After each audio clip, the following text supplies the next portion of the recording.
first time that we put tracks on anything was during a really wet planting season, and I don't think if we hadn't put tracks on the back of the planters then we would have been able to get the crop in on time. We really saved a lot of yield that way. I was a little concerned at first when we started talking about putting tracks on the planters.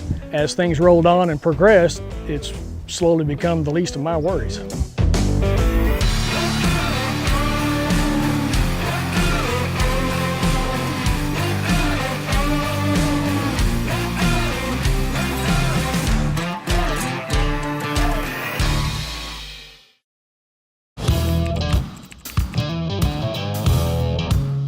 I think the biggest problems we had before we started using tracks was just the machinery keeps getting larger and larger, and being on 15-inch rows, our planters are extremely heavy, and with the central fill planters, there's a lot of weight. Going to some meetings, it was pointed out how much compaction we were getting when your tanks are full compared to when your seed goes down, and it's just, it was very eye-opening what was going on in the field. And then we got into a really wet harvest, and we realized that if we were going to get the crop cut, we needed tracks on the combines, we needed tracks on the grain carts immediately. I think the only reason that we hadn't run tracks for longer is just not knowing about the extent of product that was out on the market. The qualitative benefits to Camso tracks are just off the charts. As you're looking behind you, you feel extremely good about what you just put on the thing, because obviously it's much prettier.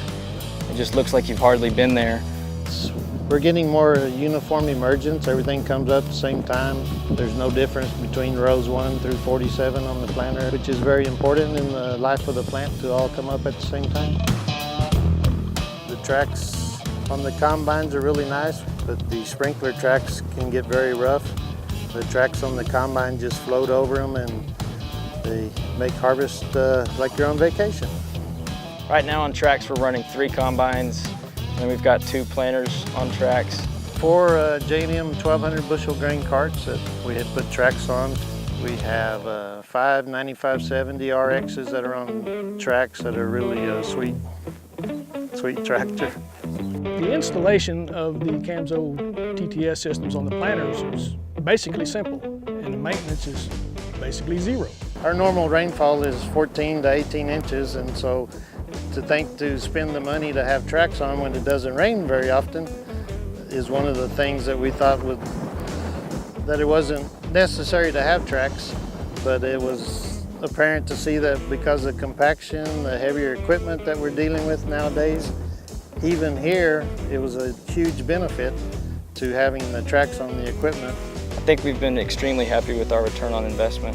The tracks have made us more productive and made us better farmers, and in our opinion are the way to go.